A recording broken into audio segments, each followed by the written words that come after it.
0, 1. Let's get started. And welcome to Beyond Top 10 Tennis. My name is Dr. Ashley Morgan-Berge and I am your host. If you're not familiar with my work or would like to learn more about it, head on over to AM8 International, the first tennis lab of its kind worldwide that is centered on delivering top 10 tennis rankings and is 100% backed by science.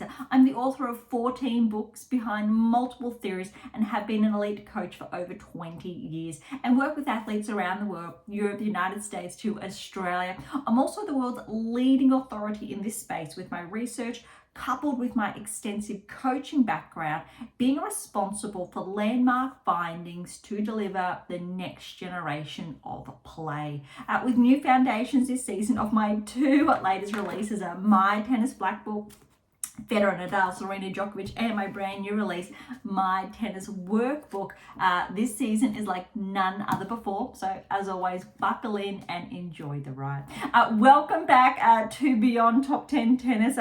For those who have been with us for some time now, thank you so much. You would have noticed just a really brief hiatus. I opted to skip last week's episode so I could essentially deliver today everything jam-packed before the US Open, and the qualifying is underway as we're going live. Also, I'm keeping track of the final, Cincinnati final on the WTA Tour. ATP Tour has just wrapped up, but I didn't want to hold out too much longer. But if you are new, welcome. As always, I would actually encourage you to start with these two. Yes, my brand new releases that came out December, March. But I think what's really important about the two of them is that they will guide you through the collection. So all those texts you see in the background, yes, there's 14 different ones there. Ones are fictional, so there's 13 including these two. But if you have been following your black book, you should be up to block 8.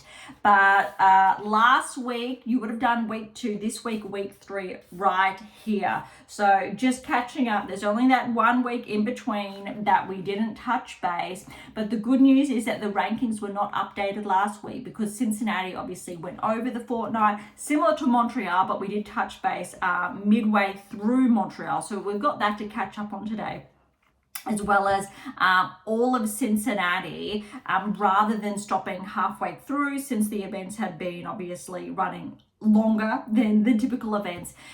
So once we wrap up today's episode, we'll be in a really good position to share how the US Open is tracking. Technically, it kicks off next week. That said, qualifying, as I just mentioned, but also the mixed doubles. I am going to endeavor to not talk about the US Open too much today because I really want to leave that for a separate episode, because that is going to be jam-packed with everything I think that's coming up in the next fortnight. Your workbook, though, I really hope you've been completing it. Let's see. Tournaments, notes, what you've been playing, your matches, more notes as well, objectives penned there. What else we have? Your training session diary, what you're working on, etc. It's all in here that you should be recording. Top 10, top 100, top 500, top 10 at your local academy. It does not matter. This black book was designed for you, irrespective of your level. If I was working with you, consulting with you, whether it's working towards winning that next Grand Slam or working towards winning a Grand Slam, qualifying for the first round of a slam, I want to see this. I want to see what you're working on, your key progressions, strengths, weaknesses. Don't go sharing it with your opponent, but it's something you really should be sharing with your current coach as well, and it really sets you up to understand, I think, key expectations of others, but also of yourself, how to set those benchmarks, etc. Really important, as well as all those texts. So I'll remind you at the end of the today's episode, as always. All right, so there is a lot today. Look, as far as the rankings are concerned, ATP Tour have already updated the rankings this week because the final Cincinnati, it came to a close, let's say roughly 1-2 hours ago, tops. Since the WTA Tour finals on. They have not updated the rankings yet. So the good news is we are going to go over all the rankings from last update. Last update was pre-Cincinnati. Some movers there, and then I want to update the rankings if WTA Tour has caught up. Otherwise, I'm going to leave that for a special edition I will do, I'll say in a couple of days, recapping the US Open, because I'm very curious to see if they are going to use these new rankings to position the seeds, or if they're going to go off the rankings from a fortnight ago. I'm really hoping they're going to use updated ones that are coming out this week. A little bit unusual to have such a significant lag. I think, yes, the week before, fine, but 2 weeks, there's been a lot, 3 weeks, there's been a lot of changes. All right, so we're going to kick off with Montreal. If you've been following, you know the results, but bear with me. I'm going to try to really refine today's episode.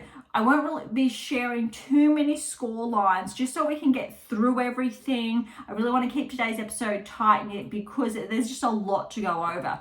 All right, so our last episode, we did get up to, I think, the third round, maybe round of 16, but I'm going to start off round of 16 Montreal, so bear with me. All right, so Mboko, I was sharing some, I will say, insights about her. She really started making some waves, I'm going to say pre-French Open, and she really got on the radar there. She was playing those lower tier events, the 125s, 250s, and it was a struggle. She got a wild card into Montreal, and I think the rest is history. We'll get to that. I'll try not to spoil it prior, but why I'm sharing this is that it's not that shocking, or it wasn't, because she just played some incredible tennis. When you have that extra adrenaline with your home crowd and you just play freely, like you have nothing to lose, we really saw that on display. And it's not the first time we've seen it. We've seen a lot of players, I think, take that type of advantage. No one at the moment comes immediately to mind, but I think, and I've shared this multiple times before, Swiatek, when she won her first Grand Slam, for example, Vondrousova, I remember, and players like that were really ranked way outside, off the radar. There's obviously a number on the men's tour as well that have done that, but I'm trying to stay focused here. All right, so round of 16, Gauff, Mboko. This was the first biggest upset here. Mboko over Gauff 1 and 4. I think this is where Gauff's doubles fault started to get the better of her. We saw the same in Cincinnati. I'm very curious to see if it is the same for the US Open. But interestingly enough, she's still got a lot of wins under her belt, despite, I think, the double fault tally, which were more often than not in the double digits. Okay, Bozes Miniero in 3 over Zhu. Kostyuk over Kessler, I like that. 3 sets, but I like that for both players, similar rankings.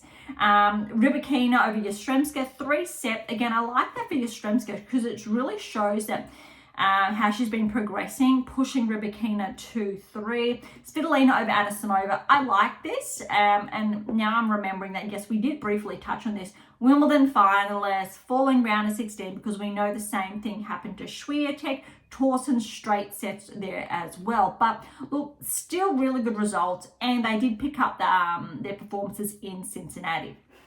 Osaka, Sevastova, we're starting to see the old Osaka come through, and I really like that. And the interesting fact is Osaka started working with Swiatek's former coach, and I think I like that. We're seeing, I think, what he delivered to her game, and Swiatek's current coach has previously worked with Osaka, so we're seeing that. And I actually think with this type of momentum, obviously we know Osaka's going to be seeded for the US Open, but I think it reinforces that what I've been saying for the best part of the last 18 months, honestly, is that Osaka has the capacity to get inside the top 20, and she is almost there. Again, that's our analytics, the predictive analytics, and you know, if you've been with us for some time, I love sharing that with you. And that's really exciting because I love seeing just the data in action. And so you can see that, you know, what I said was about to happen, and when it obviously it happens. Keys over Makova. I like this one for both players. A bit of a tough one for Keys, but Makova's been playing very well, so very, very tight. All right, quarterfinal, so fresh. Mboko, Bozes-Maniero. Obviously, Bozes-Maniero was a surprise packet like Mboko, but Bozes-Maniero did start to really, I think, perform at Wimbledon. That was her breakthrough. She's been tracking, pulling back, but at Wimbledon really put her on the radar. And I think Bozes-Maniero, she could potentially cause some issues, but this is hard court, not grass. Making the quarters here in Montreal, I think is very noteworthy. Curious to see if she does cause an upset US Open, because she will not be seeded. I don't believe, as far as the rankings are concerned. All right, Rybakina over Kostyukova had to retire in the second set, but again, Rybakina has been playing some exceptional tennis. Her result here in Montreal has pushed her back inside the top 10. And I do believe, or when the rankings are updated after Cincinnati, she may push a little further, but I don't want to get ahead of myself. All right, Osaka over Svitolina. This was a huge win, I think, for Osaka. And she's just playing exceptional tennis. However, one thing I think is really important to remember, a lot of these players, Svitolina included, have been playing a lot of tennis because they've been making it deep at respective events. Osaka, that hasn't been the case, hasn't been, I will say, pushing as much or playing as much. So she's got fresher legs in a certain, I think, respect, which is working very well for her. And since she did not play Cincinnati, I'm very curious again then how she's going to perform US Open, because she set herself up very well. But again, with the new coach working with her, that's going to be very interesting. Keys, Towson with the win over Keys, straight sets there. For Towson, really, going off her win against Swiatek, then Keys, 2 top 10 player wins is huge, I think, for Towson. And again, I've said this before, she's just playing some great tennis. She's going to be inside the top 20 in no time. Progressively, I think she has the capacity top 15. Maybe next season, no, I won't say this season, maybe next season we will see her with that top 10 breakthrough potentially, because there's really a battle for that 2%. 8% are solid, but you know you've got those 2 players roughly, and I've spoken about that in how to develop a top 10 tennis ranking. So that text, players who are more firmly aligned inside the top 10 and those who are more susceptible to regressing. Navarro, Badosa predominantly the last couple of months have been shifting in, out. Rybakina's out, but they're not as settled, and we are seeing that more so at the moment.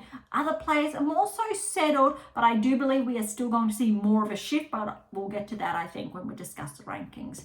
All right, as far as the semi-finals were concerned, Mboko, big upset over Rybakina, but what's really noteworthy is the third set did go to a tiebreak. Mboko did get the win. That's huge. Putting that into perspective, first round win at a 1,000 event, and she's made the finals. Osaka with the win over Towson, straight sets. Second set was a tiebreak as well, but this is the first time I think Osaka's made the final of a 1,000 event since she's come back from maternity leave. So this is huge for both. Osaka went into the final as favourite, won the first set, but Mboko, 2-6, 6-4, 6-1. It was absolutely the best event of Mboko's life. Absolutely just wow. But look, she's going to hold on to her ranking inside the top 30 now, which is incredible for the next 12 months, really, because she doesn't have those points to defend necessarily. This is huge. So she'll get a lot of direct entry into a lot of tournaments that she would never have dreamed of in the last 12 months, and potentially, realistically, would have been maybe 18 months away, how she'd currently been tracking. So this breakthrough is huge, but I think a lot of eyes are going to be on her at the US Open. Definitely I'm going to be watching, but let's see. I'm not expecting very big things, but if she plays very loosely, without expectations, potentially it could get interesting, though I think it's really going to depend on the draw. All right, that is Montreal done. So keep in mind, Cincinnati is underway as we speak. Sharing with you live, because I'm sure this match will be done by the time we do wrap up today's episode.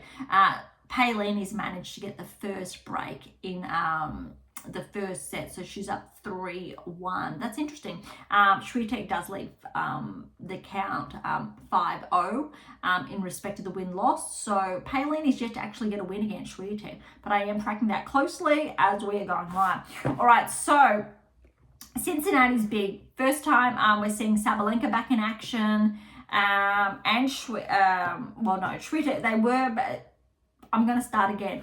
We have not seen Sabalenka back in action yet. Her first time back in action was Cincinnati. Since Wimbledon, we had not seen her. And I did speak about that in our last episode. And it'll be very interesting to see how Sabalenka went because of that, I'll say, extended time away. What I want to try to get to, if it's going to let me, and I did talk about this last week, is the players. So yeah, Swiatek, Sabalenka made the semifinals last year. Pegula, Badosa. So Badosa's going to drop a lot of points.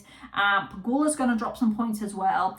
Sabalenka will drop some points because she wasn't able to get to the final. Swiatek did, but Swiatek will not gain as many points because she made the semifinals last year. Hopefully that makes sense. But Sabalenka, because she won last year, she's going to drop some. Pegula made the finals last year, she's going to drop some. That's where I'm at. So it's when the rankings are updated, they are not going to be as, we're not going to see big jumps because Sabalenka is still had a good run. But also Swiatek made the semis last year, so we won't see her, say, overtaking Gauff in the rankings because Gauff still had a very good showing in Cincinnati still nonetheless. All right, let's dive in. Yeah. All right, so really quickly, I'm going to go through, we've done this before, so bear with me. Vondrousova over Christian, straight sets there. Danilovic over Balta, straight sets. Balta's had a little bit of aggression, but this is tough because Danilovic, she's been on the up, and it looks like she's going to be seeded for the US Open, which is huge.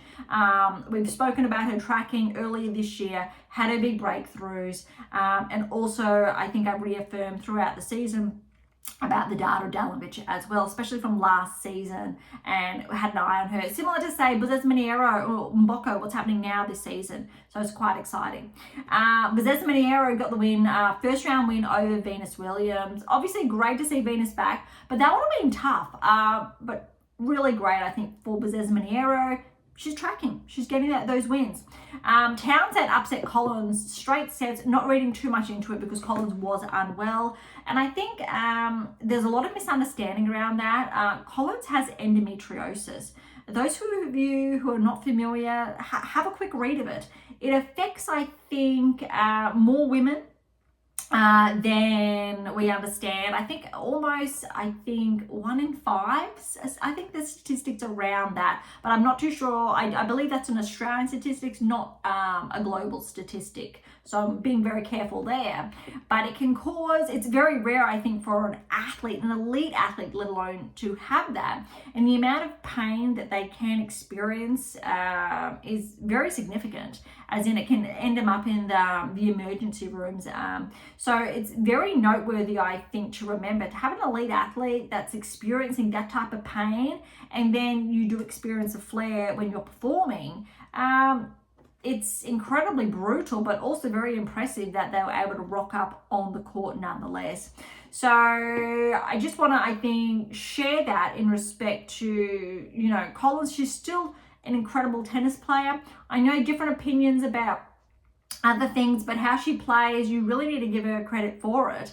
And playing with, I think, managing endometriosis is just wow. A lot of women who do experience it can be bedbound. So I think that's just important to note for those who may be a bit skeptical of when she may be having a tough day, says something. It's completely understandable. All right, moving on.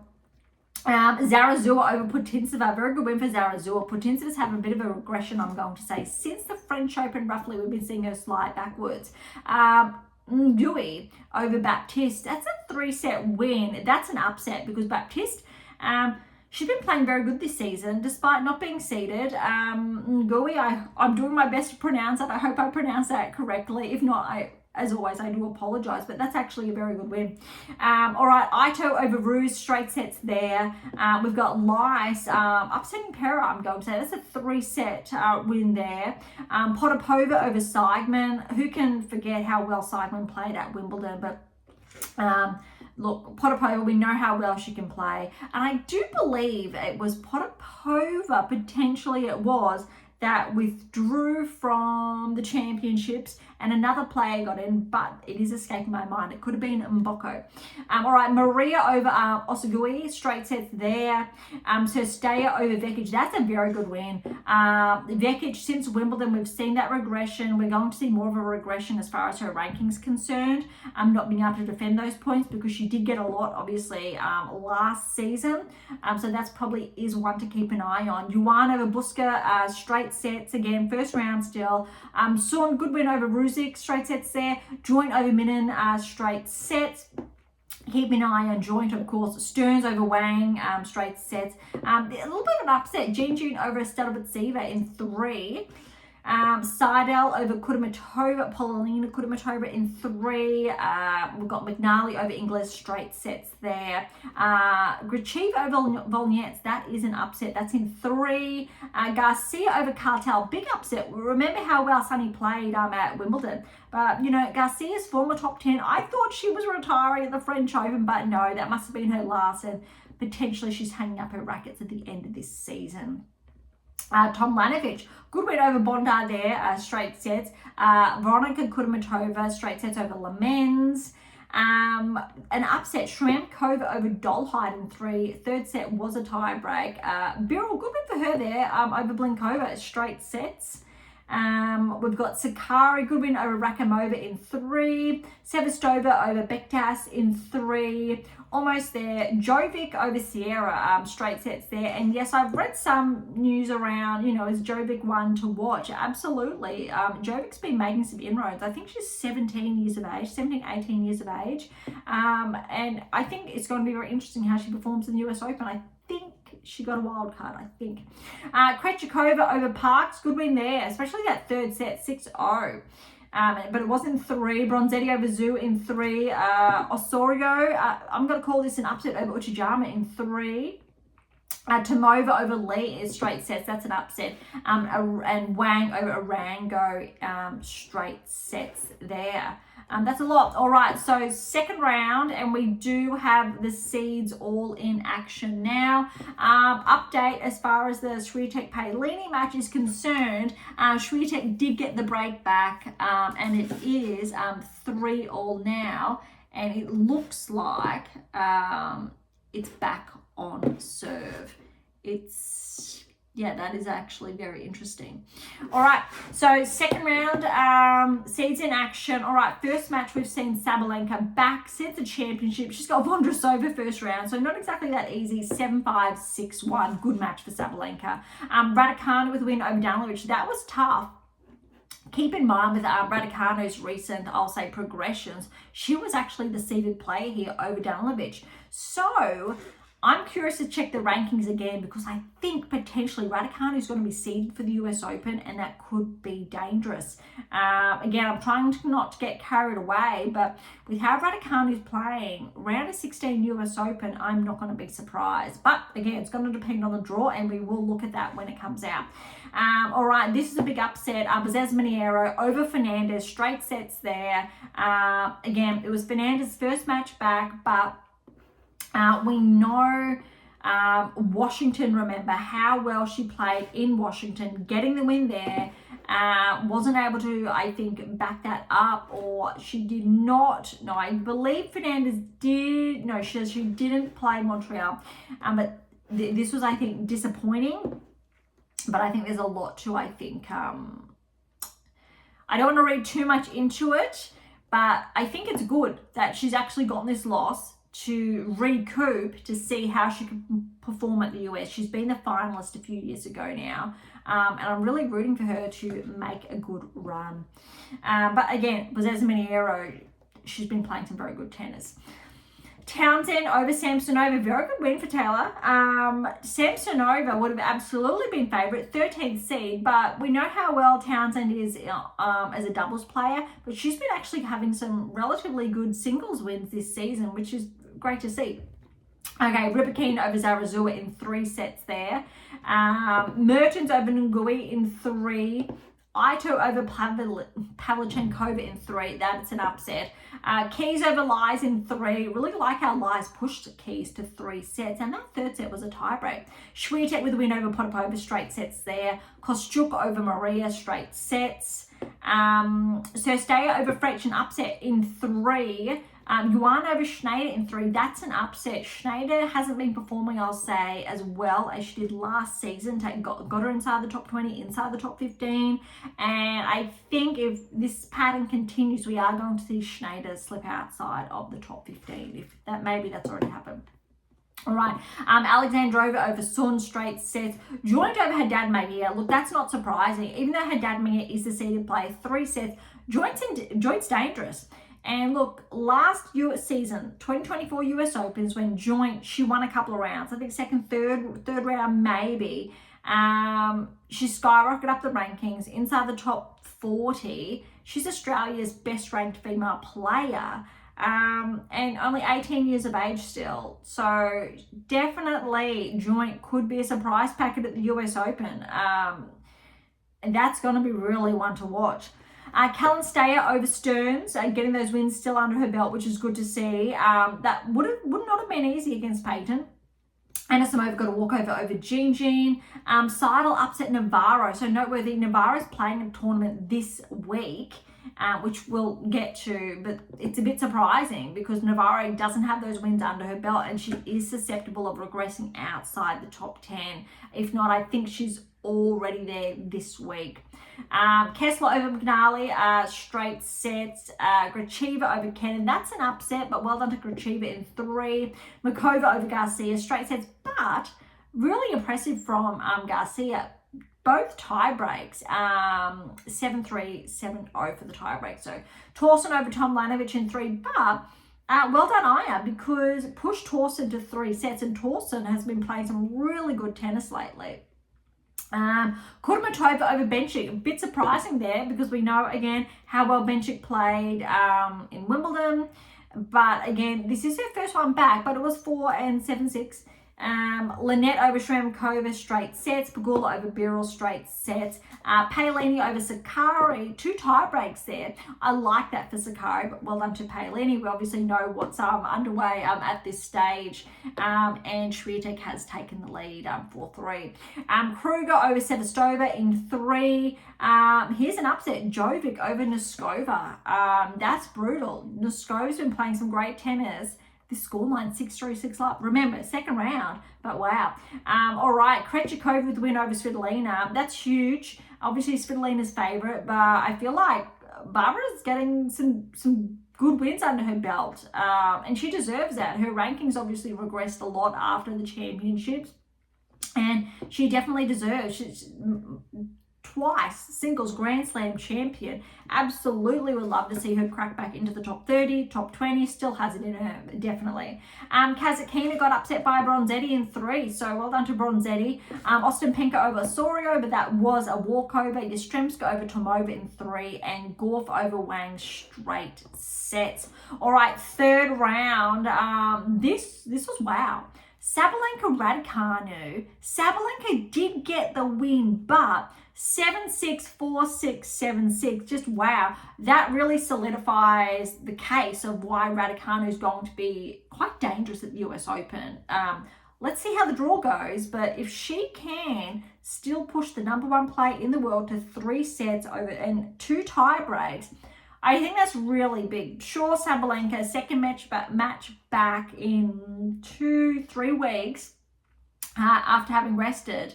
But that's really big. Obviously, it won't reflect, I think, in Raducanu's ranking as such, but Raducanu, I think, is one of the most dangerous players at the US Open that will go in underrated. I'll say outside the top 10, outside the top 20. There are others, but I think that's going to be dangerous. But there are more.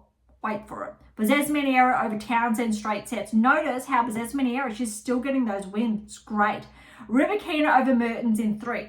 Now, Rybakina is a player I think is also going to be dangerous in US Open because Washington, Montreal and Cincinnati, Rybakina has showed up and performed, and that's important. I'm calling Rybakina for a quarterfinal. That's not going to be surprising. And or the player that upsets Rybakina, they definitely have a really good shot.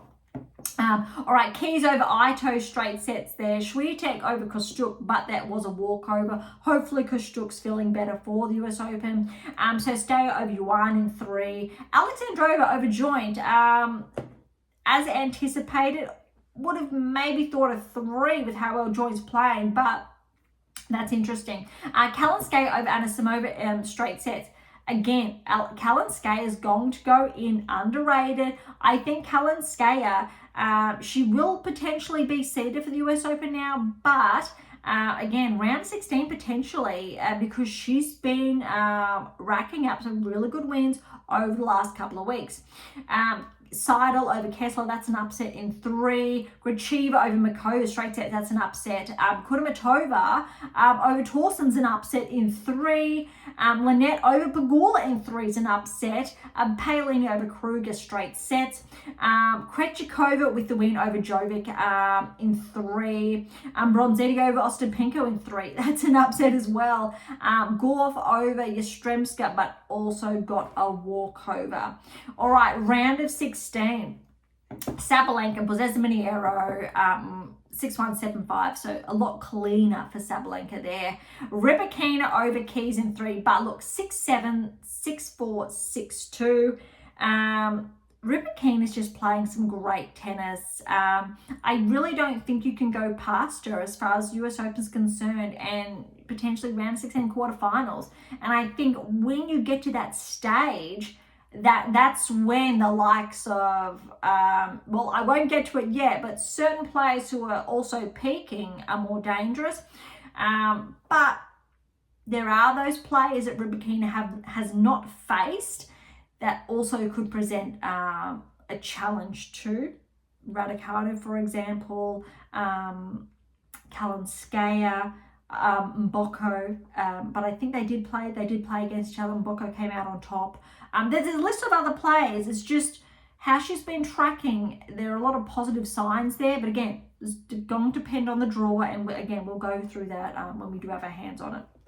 Round of 16 still. Swiatek over Sestaya, straight sets. I really like how she's been playing. Kalinskaya over Alexandrova in 3. Again, I really like how Kalinskaya has been playing.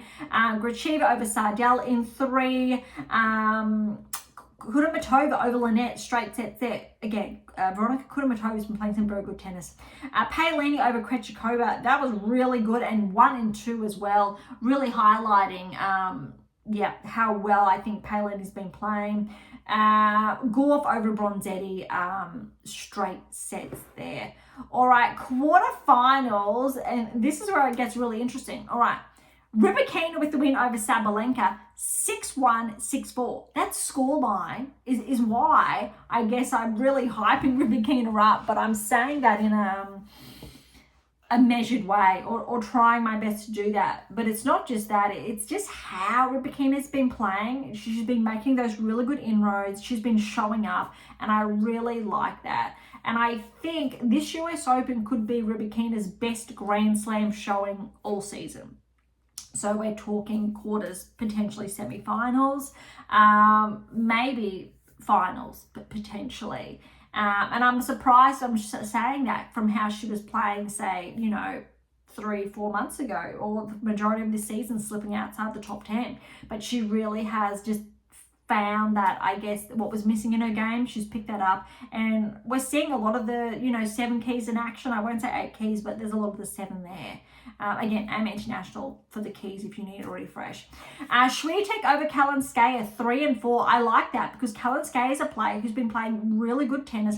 She's been tracking just like Rybakina, but Swiatek, she's been playing some exceptional tennis. Kudermetova over Gracheva. Both players were not anticipated to get to the quarters, but well done to Kudermetova, 1 and 2 over Gracheva. And this is the upset. Paolini over Gauff, 2-6, 6-4, 6-3. That's a huge win for Paolini. I think it was so close. I think there was just 1 point between them both. Just wow. But I still like how both of them have been playing, how Gauff's playing, and I don't think you could write either of them off for a quarterfinal. And we're getting really thin now, looking at who's going to track to say round is in quarterfinals, because we've got some really good players who are inside the top 10 that are looking like they should, but other players outside the top 10 that look like they're in with a shot of getting to the round of 16, maybe quarters, when you're looking at, say, Kalinskaya or even Raducanu, Fernandez. If she gets a good start, there are players that I think are very noteworthy. All right, semi-finals, Swiatek, Rybakina. I was a little bit nervous, thought 3 with how well Rybakina's been playing, but I tell you what, Swiatek stepped up, 7-5, 6-3. Paolini, Veronika Kudermetova in the other semi. It went to 3 sets, 6-3, 6-7, 6-3 Paolini. We know who's in the final. We are looking at it.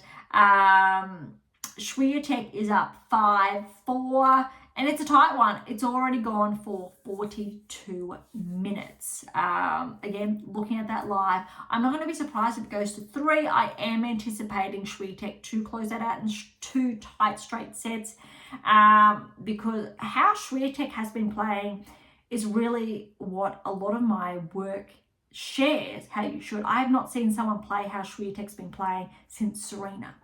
And that's including, say, Sabalenka. And what's really, I think, impressive, and this is what every single player should aspire to do, is you get that ball and you step up and you redirect it, or direct it like where you're going to put it, but it's the stepping up, or you step back to step up. It's controlling that contact area. And a lot of my research is on that, and how to develop the best players in the world is all behind that. And when I see a player do that, I get excited. Djokovic, Nadal, Federer. Now we saw the transition with Alcaraz, Sinner. We know where those slams are coming from. Sabalenka can do that when she's playing good tennis. But seeing Swiatek do it so cleanly, it's very impressive, but there's a lot we can learn from that. All right, so that is Cincinnati almost done. We have the final underway, so we'll keep tabs on that. So really quickly, a 125 or 250, my apologies, in Cleveland is underway. Samsonova is the number 1 seed. And Wang is the 2nd seed. A lot of live matches there. I'm not going to go over what's going on. We've also got, say, Bulta, 7th seed. She's in action. Jovic, she's already won her first round against Potapova. Stanovatsevas fell to Lee. Cartel, she's fallen to Sierra in the first round there. Baptista's got her first round win. Paolini, Kudermetova, first round win there. Liza's upset Joint in the first round. Joint was the 3rd seed. That's interesting. So stay with the win over Uchijama. Stearns has her match to go. So that's just for players, I'm going to say, who exited Cincinnati early and getting some extra matches under their belt before the US Open does kick off. Okay, there is actually a 500. Ironically, I'm a bit confused why there's a 500 right before the US. I would have thought, 250s. But Navarro got a wild card, late entry, I'm going to say that must have been. So number 1 seed there. 2nd seed is Alexandrova. Just to put that into perspective, so no other top 10 players. A lot of matches still need to be played at some stage today, but we're not. Look, Fernandez is the 7th seed. Schneider's third seed. Bezzesmaniera is playing a match now against Rakimova. Sakari and Vekic actually have a first round encounter. That's interesting. Mertens will be playing. Pavlyuchenkova will be playing. Haddad Mahir, Noskova. Yeah, there's a lot of, I think, players that are maybe we wouldn't typically always see. But a lot of those players didn't perform well over the last couple of events. So Cincinnati or Washington and Montreal. So I think that's quite noteworthy to keep an eye on.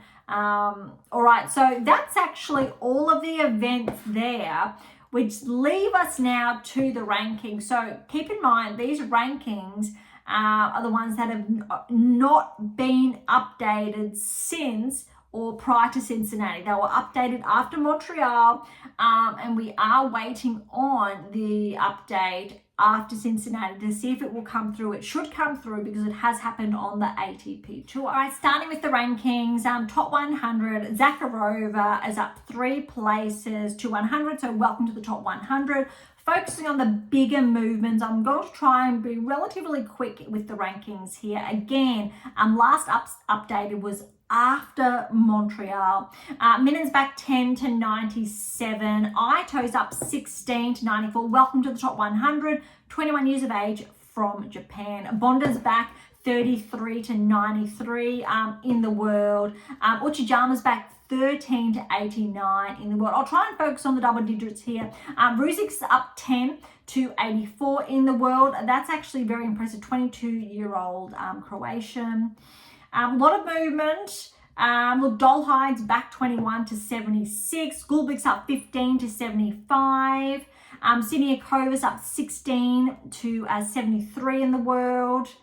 Again, a lot of movement this week. Starbotseva's up 10 to 63. Movement is everywhere, so please do check if you're curious. Stearns is back 16 to 53. Boskova's back 13 to 52. Big shuffle this week. Look, Bezzesmaniera, I'm going to include up 9 places to 42 in the world. And after Cincinnati, I'm not going to be surprised. Look, she really should crack the top, probably 35 maybe, which will be huge. So she's going to probably just miss out on a seeding for the US Open. Okay, again, lots of movement. Veronika Kudermetova, she's up 6 to 36. Remember, former top 10 player, just briefly, but she's on her way again. All right, I'm going to fine tune or really zone in now on the rankings because these are the players who are more likely than not to be seeded. Kalinskaya, ironically, is back 3 to 34 in the world, but she should get a seeding. Pavlyuchenkova is back 3 to 33. Potentially will miss out with obviously how results have been going. Yastremska's up 4 to 31. Looks like she should be able to get a seed. Ostapenko's back 4 to 30. Touch and go. She's going to be dangerous, I think, as always, if she's without a seed. All right, because Struk's just at 1 to 27. Still a lot of movement here. These two are the hugest, biggest of the week. Osaka's up 24 places to 25 in the world. That tracks, okay? That does track with how well she's been playing. She does, yes. I think she's going to be able to hold on to that. And with the momentum, top 20 end of season, most likely. However, Mboko, huge game. 61 places up to 24 in the world. That is, look, she was 85 in the world. Absolutely deserves that. But my concern is, there's a very big gap between, say, her level of play in Osaka, Noskova, who's 23 in the world. So it's really interesting. She's 18 years of age, and let's see if she's able to maintain that type of momentum or not. I think there's a lot of questions there. I would have said top 40, absolutely, but it's going to be really interesting. She's going to be seeded for the US Open, and it's either going to be a whitewash or she's really going to make some good inroads. So I'm going to be glued in to see how that does track. All right, not too much movement now, but look, I did share this earlier. Schneider, she's outside the top 15 now officially, or that did happen the week before. Back 3 places to 20 in the world. Still will be seeded for the US Open, but has taken a bit of a hit. I'll say mostly the last 6 months hasn't really been correlating. Benchik's back inside the top 20, 19. A little bit of movement here, not too much. Look, Kazakini's up 1. Alexandrova's back one, so 17, 16 respectively. Torsen has broken the top 15, and I promise I did not even see this earlier. She's up 4 places to 15 in the world. That's exciting. Potentially she may take over Makova to 14 prior to the US Open, but that's actually really huge news. Wasn't anticipating this till close to the end of the season, but that's big. Then you got Makova 14 steadies, Svitolina 13 steady, Badosa's back to 12, so she slipped outside the top 10. Navarro's firm at 11. Should be able to hold on that. Badosa probably will regress further this week because, again, Cincinnati wasn't able to play. But yes, Rybakina is back inside the top 10. I think what's really interesting here is that irrespective, she probably will stay at 10 because Paolini's at 9. She's going to get a lot of points. Swiatek's just won the first set 7-5. So literally it just happened.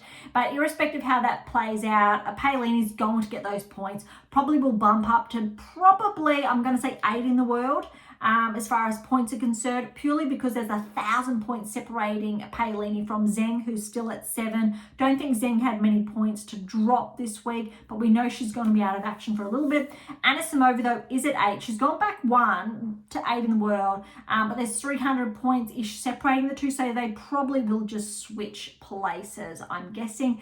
Maybe, I think Anisimova is safe at 9 when the rankings obviously are updated. Zheng, as I said, is at 7, just back 1 because Keys is up 2 to 6.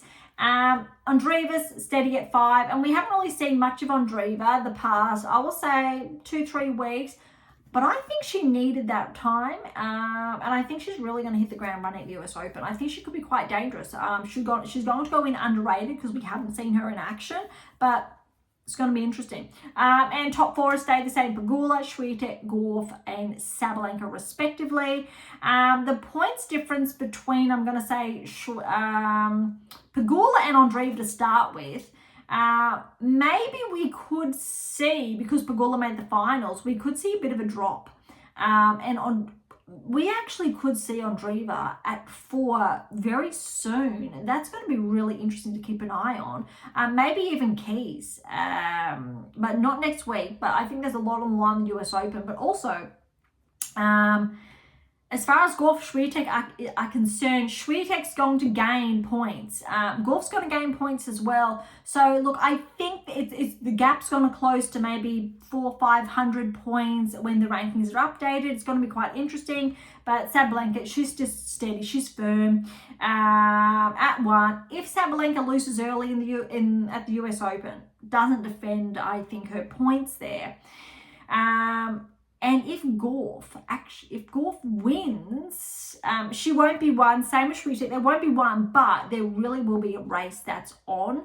But I don't want to get ahead of myself, but remember end of last season, Swiatek didn't really perform, had a lot of time off, whereas Sabalenka hit the ground running, performed. Gauff got some points, a lot of points there as well. So less pressure, I think, for Swiatek from that perspective. All right, that is WTA Tour done and dusted. Over to the ATP Tour. Swiatek, she's at 1 love in the second set, so we are going to keep track on that. So over here, starting off with Montreal, round of 16, really quickly, because I know we did go over these last week, but just to keep tabs. Zverev over Cerundolo. Zverev won that first set. However, Cerundolo did retire, so it didn't see it all the way through. Popyrin over Rune, really good win. Remember, this is Montreal, not Cincinnati, because I know that could be a little bit confusing. Mikkelsen over Team, straight sets there. Kakanakov over Rudd, very good win for Kakanakov. Really like how he's playing. Really want Kakanakov to crack the top 15 again. Definitely deserves it. Dimonor over Tiafoe in 3. Shelton over Caboli in 3. Look, Shelton is one to watch for the US Open, and as well as how he's been tracking his breakthrough into the top 10 and steadily been increasing the top 10 as well. It's actually been probably one of the most impressive stories on the ATP Tour that's gone a little bit underrated, I think, the last probably couple of months. Shelton, he's really been showing us what he's made of. Rublev, very good win over Davidovich Fokine. Davidovich Fokine has been playing really exceptionally, but I think a little bit too much too soon. Just missed out in Washington, remember, but had to retire in the third set when Rublev was up 3-love. Fritz over Lecheka in 3 sets. Very good win. Tiebreak, tiebreak, tiebreak. Huge. Lecheka is one to watch US Open as well. Remember, he played well lead up to Wimbledon.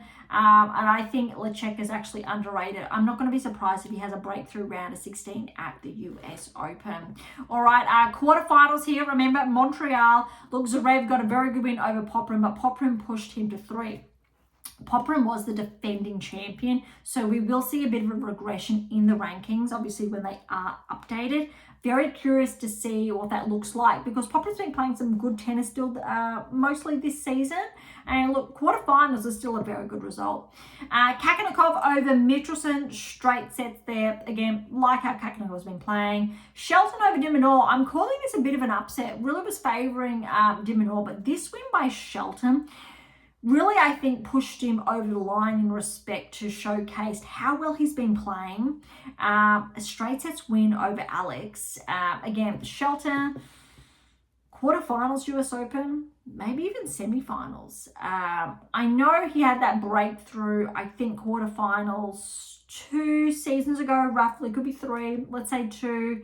But I really think with the hype and with his home crowd, could be quite dangerous.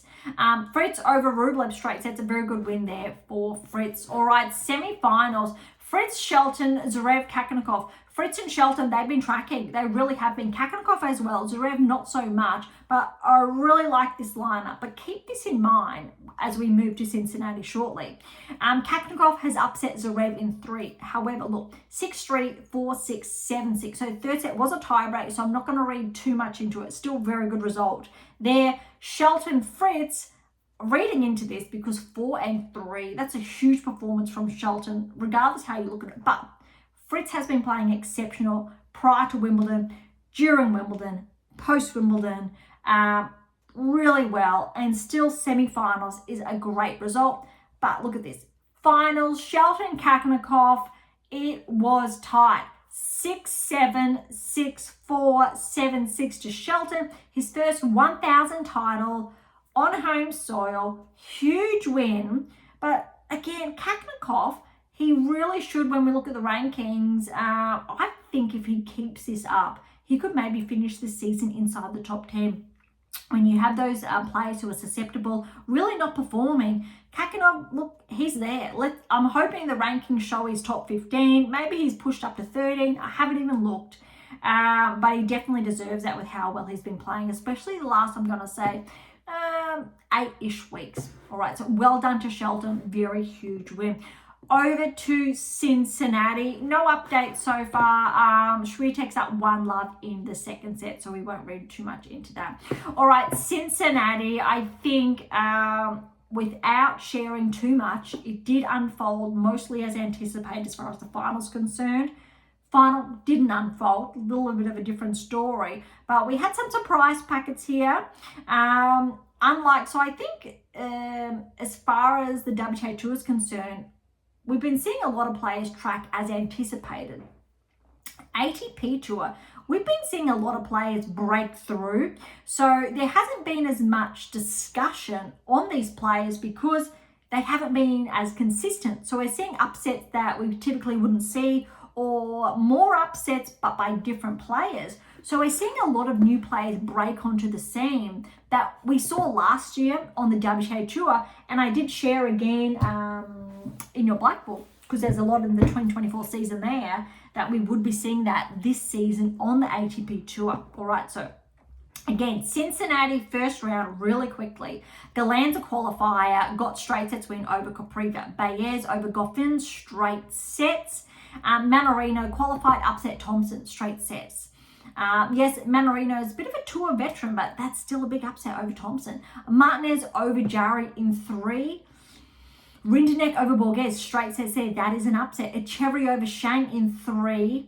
Morazan over Schmidt in 3. Bonzi over Analdi in 3. That's an upset. Navarre over Corrick, straight sets. That's an upset. Berge over Fernley. straight sets there. Fonseca over Bu in 3. Atame is a qualifier over Nishioka. That's an upset, but Atame has had the tournament of his life, literally. Carabelis Baena in 3 over Gaston. Wong was a qualifier, is upset Mapesh Pericard first round straight sets.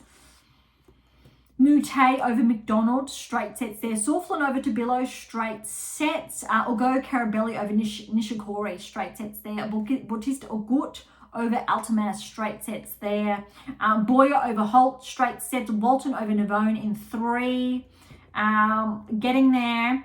Royer has upset Offner in 3. Brooksby over Mueller in 3. We've got Blocks over Garon. That's an upset in 3. Basavari over Vukic, straight sets there. Opelka over Delian, straight sets. Comsan over Monar, straight sets. Landalucci in 3 over Kaipson. Tien over Raidai, straight sets. Quinn over Kekimovic in straight sets. That is an upset there. Nardi over Tarante. Medlovic over Kokovic. Straight sets win there. Zumur over Bellucci, straight sets. Okay, that's a big one. That is the first round done. All right, second round against Cincinnati. So we are seeing all the seeds in action. Again, so this is the first time we're seeing Sinner and Alcaraz back in action. We haven't seen them, I don't believe, since Wimbledon. Sinner straight sets win over Galan, 1-1. Diallo over Baez, 5-4. Manarino over Macaque, that's an upset, straight sets. Paul over Martinez, straight sets. Good to see Paul there. Winternex upset Rudd in 3. Really tough for Rudd. He hasn't had that much momentum behind him the last couple of weeks. He did take some time out. I want to say it was his knee.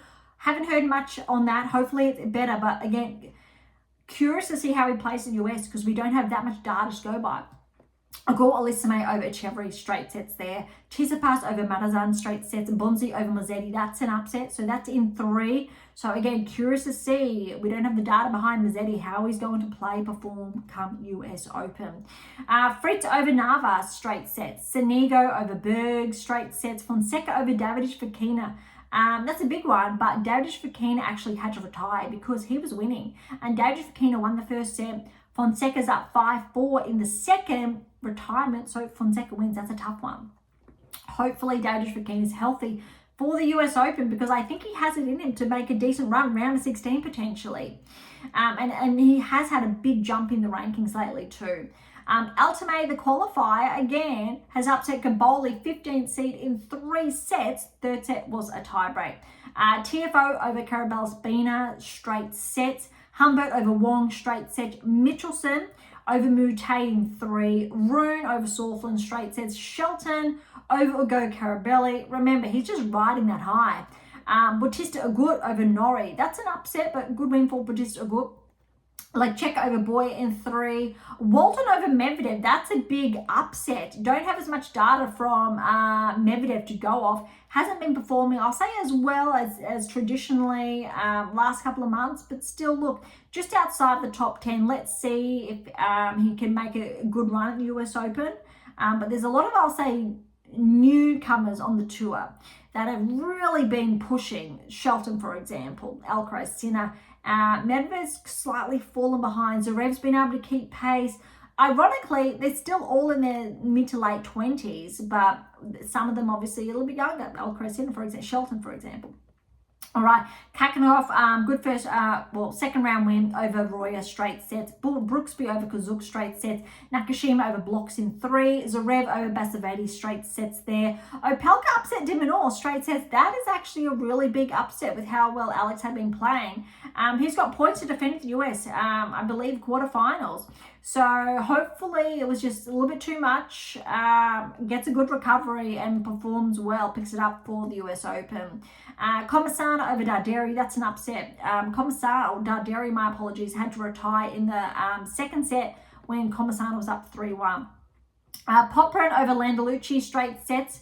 Rublev over Teen, straight sets. Menzik over Quinn, straight sets there. Nardi over Shapovalov, that's surprising, but in 3. Medlovic over Greek and Sport, straight sets. And Alcaraz, a 3-set win over Zumherd. Again, Interesting that it went to 3, but well done to Alcaraz, I guess, turning that around. Zimmer did get that second set. All right, third round, heating things up now. Sinner over Diallo. Straight sets, but Diallo pushed Sinner in that second set to a tiebreak. Mannarino's upset Paul in 3. Really curious here. Paul's got points to defend as well. He has recently regressed, or last probably month or so, outside the top 10. Looks more susceptible at this stage to probably hovering just outside the top 10, maybe top 20. Haven't really seen that level of play we saw from him last season or beginning of this season where he broke into the top 10. I'll go Alisame over Rinderknech, straight sets. Bonzi over Tsitsipas in 3. That's tough. We've seen such a big regression from Tsitsipas. Look, he's still inside the top 30. Still should be seeded for the US Open, but he's really hasn't been able to get those wins under his belt since that really sliding outside the top 10. Really tough to see, but we've seen it on the WTA Tour. Vondrousova, Jabeur, Krejcikova, all slide, Collins, all outside the top 10. There's others as well. And Tsitsipas, he's just won. Same with Paul, but not as much. But there are other players that have regressed. But again, we did say that was more likely going to happen this season. Medvedev, for example. All right, Fritz over Sonego, straight sets there, but that was tight. Atame over Fonseca, straight sets. Great win there for Atame. Still qualify. He is on a run. TFO over Humbert, straight sets. Rune over Mitchelson, straight sets. Good win there for Rune, getting some good wins under his belt. Shelton over Bautista, good straight sets. Lecheka over Walton, straight sets. But look, both were tie breaks. That's interesting to note for Walton. Kakanakov over Brooksby, straight sets. Zverev over Nakashima, straight sets. Komasana over Opelka in 3.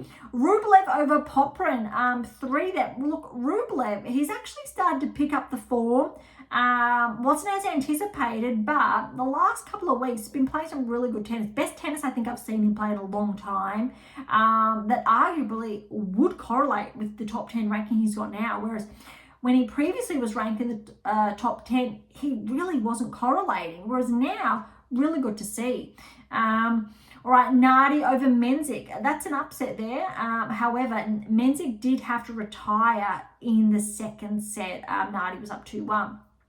Alcaraz over Melovic in straight sets there. All right, round of 16 where we're seeing the action really start. Sinner over Mannarino, straight sets, although second set was a tiebreak. Alisame over Bonzi, straight sets. Altame's upset Fritz in 3. Now, that's a little bit, that's interesting because we know Fritz is a finalist at the US Open last season, but look, still made it to the round of 16. Atame is just playing incredible tennis, qualified, best tennis of his life. Rune over TFO, but TFO did have to retire in the second set. Curious to see how then TFO performs US Open. We know historically it's essentially his best tournament of the year. So that'll be one to watch. Shelton over Lecheka, good win there. He's just been playing some great tennis. Zverev over Kakanov, that's interesting. Although, look, Kakanov had to retire. Zverev's up 3-love in the second. Hopefully Kakanov is healthy for the US Open. It'd be really disappointing with how well he's been playing if he had to go in not playing his best tennis. Rublev over Komasana, straight sets, and Alcaraz over Nardi, straight sets. So what's really noteworthy, finals, you still have a lot of the players that showed up in Montreal, for example. Look, Sinner, Alcaraz, they didn't play, but you still have Shelton and Zverev. Don't have, let's just check back, Kakanov fell and Fritz fell, but look, I think Zverev and Shelton, they're still showing up, but they face each other. So hold on. Sinner over Alisame, absolutely brutal from Sinner, 11-2. Adame's upset Rune 2-3, so not even 3 sets. So that's huge for Adame. Zverev though and Shelton, Zverev got the win, 2-2. Just really playing clean. Let's see if Zverev can just maintain that for a semi-finals, give himself a shot at the US Open. I think he's in a better headspace. That maybe quarterfinals, semis would be great to see, I think, for Sasha. Alcaraz over Rublev, but Rublev pushed him to 3. I'm not going to be surprised if Rublev makes a round of 16, maybe even quarters of the US. with how well he's been playing. And no way did I think I was ever going to say that 6 months ago. So kudos to Rublev for putting in the work. All right, semi-finals, Sinner Adame, Zverev Alcaraz. Sinner over Adame straight sets. It was close though. Tiebreak first set, and Alcaraz over Zverev 4-3. That is ouch, because I was hoping Zverev could push Alcaraz to 3, but it's just too good. And as I potentially insinuated earlier, it didn't really live up to the hype. Sinner was unwell going into the final. 5-love he just couldn't play on. So Sinner, has dropped a couple of points. He's gained some, not as many. Alcaraz though has clearly he got that 1,000 points, so that's interesting as well. But remember, rankings I will share from after Montreal. So we give this week's update with both tours corresponding. All right, there's only one event, a 250 underway on the ATP Tour this week prior to the US Open. Tsitsipas is playing, has a bye first round, so he has not played yet. Garon's in action, Baez is in action, Diallo's playing, Anardi's playing, Fernley, Mapeshi Pericard. A lot of players, I think, that want those extra, just a couple of matches before the US Open. Borges, for example. Korda, haven't seen him playing since Wimbledon, I don't believe. Darderi, Sanigo, Munaz Tolsic. And Greek and Sports is second seed, just to put that into perspective. So no, I think big players, but Tsitsipas is probably the biggest draw card there. But again, because of his recent rankings regression. All right, rankings, here we come. And again, so these are after Montreal. Keep that in mind. Jarry's at 100. Duckworth is at 7. So welcome back to the top 100. I'll say up 7 points and 99 in the world. I'm looking for the big movers. There's a lot of small movers. I'll try to focus on double digits, like the WTA Tour. So there's less double digits at this stage compared to WTA Tour. So there's a lot of small movement. So I'm already now inside the top 50. So I'll focus on a bit of movement. Here we go, Korda. So a 12-point regression to 45 in the world. That's the first double digit. So more significant jumps on the WTA Tour. Look, Borges is up 4 to 38. Anali's up 4 to 37. Sanigo's up 2, my apologies, to 36. Diallo's at 135. A lot of movement. But as far as potential seedings, look, Greek and Sports back 1 to 32. Nakashima's up 1 to 31. Shapolo's back 1 to 30. Tsitsipas is up 1 to 29. So all, I think, in the air as far as seedings are concerned, and when the rankings come out this week. Bublik's back 227. Kaboli's back 5 to 22. Popperin, actually, that's interesting. He's up 7 to 19 in the world. That's really interesting, but I think that could change with the rankings when we look at them, the live rankings for this coming week. But still, I think that's the first time Popperin's broken the top 20, so that's actually really significant. Paul is back 1 to 16, Medvedev's back 1 to 15, Tifo's back 2 to 14, Rudd steady at 13. Here we go, this is what I wanted. Kaknikov is up 4 places to 12 in the world, finally. Maybe, just maybe, after Cincinnati, he could get to 11. Maybe, but Rublev's at 11, and I think Rublev's potentially back inside the top 10 because Mazzetti's at 10, very close in points. They're only, 25 points separating them. There is 20 points separating Kaknikov from Rublev, really close. But look, Rudd's not that far behind, in all fairness. There's about, 200 there-ish. Tifo is just far behind, but that's really big news. If Rune drops points and Mazzetti, Rublev and Kaknikov could get in, I'm really curious about that. Look, Alex is at 8, so no really big movement inside the top 10 other than Shelton and Djokovic just switching places, 6, 7 respectively. But that's really interesting as far as points. I'm eager to see who's shuffled.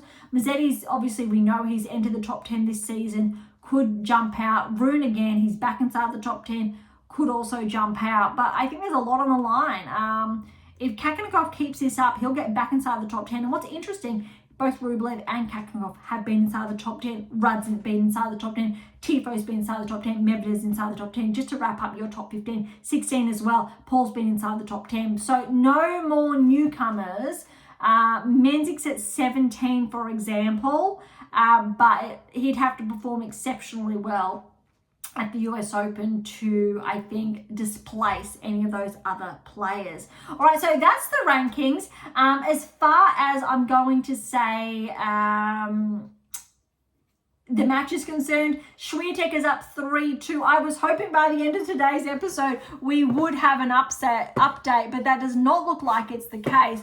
So we're going to hold off on that. I'm going to give you the live rankings when they come out, as well as if Swiatek's toppled Paolini or if Paolini's come back from a set down in next episode, which won't be next week. It will be in the next couple of days. We should get our hands on seedings. The US Open draw, we may do one prior to the US Open draw because there's a big, obviously, qualifying's underway, and the mixed doubles, I know, has a lot of hype around it.